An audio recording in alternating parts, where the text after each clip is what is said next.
Welcome back.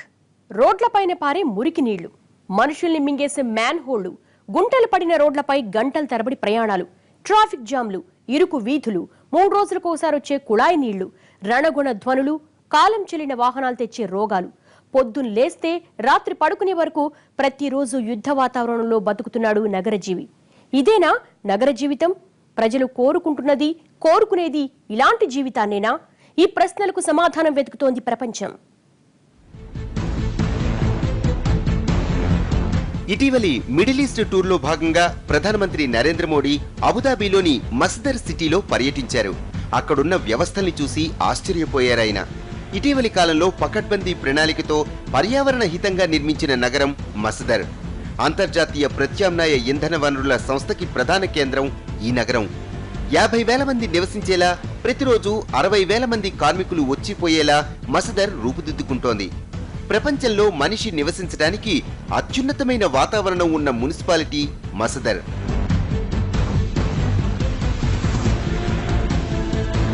Infrastructure ఏది civic infrastructure అంటే, civic infrastructure అంటే water, power, transport facilities, drainage facilities, పారిశుద్ధ్యం, sanitation, ఇవన్నిటికీ ఇంపార్టెంట్ ఇస్తారు. ఇంపార్టెన్స్ ఇచ్చినప్పుడు వాటి మీద ఎక్కువగా ఈ రోజుల్లో పరిశీలిస్తున్నారు, దృష్టి సారిస్తున్నారు. 2009లో మొదలుపెట్టిన మస్దర్ నిర్మాణం తొలిదశ పూర్తి చేసుకుంది. బ్రిటిష్ సంస్థ ఫోస్టర్ అండ్ పార్టర్స్ ఈ నగర నిర్మాణాన్ని డిజైన్ చేసింది. $20 బిలియన్ ఖర్చుతో 2025 నాటికి మస్దర్ను పూర్తి చేసేందుకు అబుదాబి ప్రభుత్వం ప్రణాళిక సిద్ధం చేసింది. చూడడానికి చతురస్రాకార గోళం రూపంలో కనిపించే మస్దర్లో ప్రత్యేకతలు చాలా ఉన్నాయి. ఇక్కడ వాహనాలన్నీ బ్యాటరీతో నడిచేవే.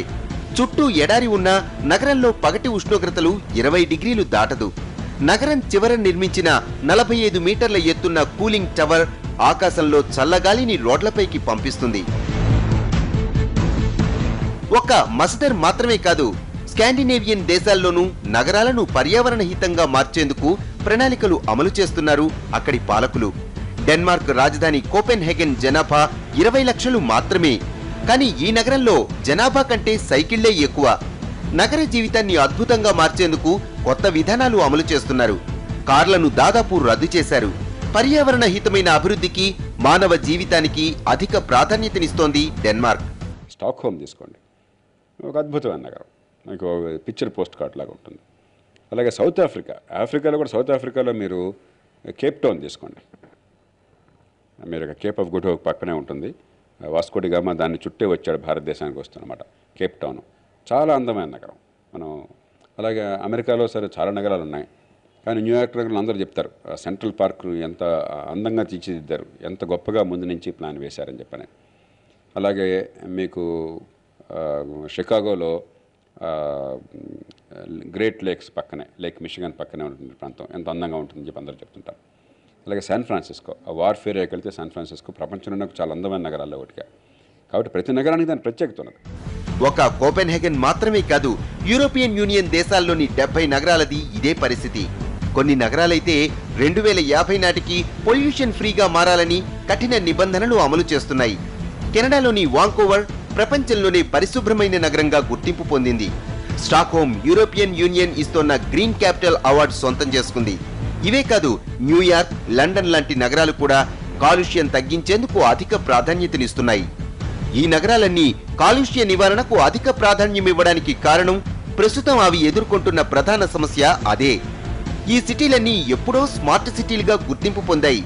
ప్రపంచంలో ఉన్న అత్యాధునిక సదుపాయాలు, పౌరపాలన ఈ నగరాల్లో అమలవుతోంది. ట్రాన్స్పోర్ట్, డ్రైనేజ్, ఎలక్ట్రిఫికేషన్, ఇతరత్ర సదుపాయాలు, సౌకర్యాల విషయంలో ప్రజల అవసరాలకు ఈ నగరాలు అధిక ప్రాధాన్యతనిస్తున్నాయి. ప్రతి ఇంటికి ఇంటర్నెట్, 4G వైఫై టెక్నాలజీ సాయంతో నగర జీవితాన్ని ఆనందమయంగా మార్చేశాయి. యూరప్లో మహానగరాలు ప్యారిస్ని ఎప్పుడు వెళ్ళలేదు, కానీ లండన్, రోమ్ వగైరా చూశాను. ప్యారిస్ కానీ లండన్ కానీ ఒక చరిత్రలోనే అన్ని రకాలుగా ప్రపంచంలో ఎంత గొప్ప సంపద ఉన్నా, ఎంత గొప్ప విద్వత్తు ఉన్నా కూడా లండన్లో ఉండాలి, ప్యారిస్లో ఉండాలని కోరుకునే వాళ్ళు ఉండరు. అంటే ఏంటి? Public transport. ఉదాహరణకి యూరప్లో మీకు అందంగా కనిపించేది ఎక్కడికి వెళ్ళినా కూడా పబ్లిక్ ట్రాన్స్పోర్ట్.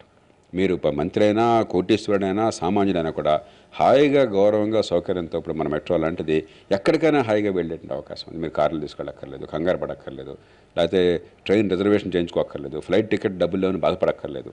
పబ్లిక్ ట్రాన్స్పోర్ట్ మౌలిక సదుపాయాలు ఒక శాంతివంతమైనది. అమెరికా, యూరోపియన్ యూనియన్, అరబ్ దేశాల్లో కొత్త నగరాల నిర్మాణం ఎక్కువగా సాగుతోంది. కొత్త వాటి నిర్మాణంతో పాటు ఉన్నవాటిని సంస్కరించడానికి, కొత్తగా సౌకర్యాలు కల్పించడానికి ప్రాధాన్యతనిస్తున్నారు. ఆసియా దేశాల్లో జనాభా సమస్యను ఎదుర్కొంటున్న చైనా కొత్త నగరాల్ని శరవేగంగా నిర్మిస్తోంది.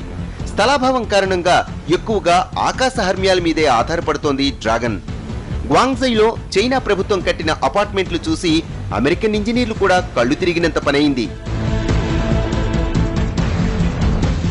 కొత్తగా వెలిసే నగరం కాబట్టి మనం ఇప్పుడు అందుబాటులో ఉన్నటువంటి ప్రపంచంలో బెస్ట్ ప్రాక్టీసెస్, అట్లాగే బెస్ట్ ప్లాన్స్ ఏవైతే ఉన్నాయో వాటిని మనం తీసుకుని దాన్ని ఇండియాకు అనుకూలంగా, అంటే మన దేశానికి అనుకూలంగా, అక్కడ ఉండేటువంటి ప్రజానీకానికి, అక్కడ ఉండేటువంటి పరిస్థితులకు అనుగుణంగా మార్చుకుని మనం దాన్ని ఇంప్లిమెంట్ చేసినట్టయితే కనుక ఖచ్చితంగా దానివల్ల ఉపయోగం ఉంటుంది, ప్రయోజనం ఉంటుంది. చమురు ద్వారా సంపాదించిన సొమ్ము దండిగా ఉండడంతో దుబాయ్ కూడా కొత్త నిర్మాణాలు చేస్తోంది, కొత్త నగరాలు నిర్మిస్తోంది. నిర్మాణ పరంగా దుబాయ్ సాధించినంత అభివృద్ధి ప్రపంచంలో ఏ దేశం సాధించలేదు. కళ్ళు చెదిరే 5 స్టార్ హోటళ్లు, మల్టీప్లెక్స్లు, సర్వీస్ అపార్ట్మెంట్లు, విశాలమైన రోడ్లు, విస్తృతమైన రవాణా సదుపాయాలు. డబ్బుండాలే కానీ నగర జీవితం అంటే ఏమిటో చూపిస్తోంది దుబాయ్. ఇంట్లో ఉన్న ప్రపంచాన్ని అరచేతిలోకి తెచ్చి అందిస్తోంది.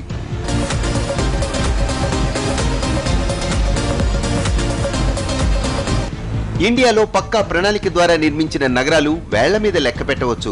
చండీగఢ్, భువనేశ్వర్, నయా రాయ్పూర్, తాజాగా అమరావతి ఈ జాబితాలో చేరుతోంది. వీటిలోనూ చండీగఢ్ ఒక్కటే కొంత బెటర్గా కనిపిస్తోంది. ప్రణాళికా లోపం కారణంగా నయా రాయ్పూర్లో ఉండేందుకు ప్రజలు ముందుకు రావటం లేదు. దేశంలో నగరాలకు దీటుగా పశ్చిమ దేశాలతో పోటీ పడేలా అమరావతిని నిర్మించడం కేవలం ఏపీ ప్రజలకే కాదు, భారత ప్రభుత్వానికి కూడా సవాల్లాంటిదే.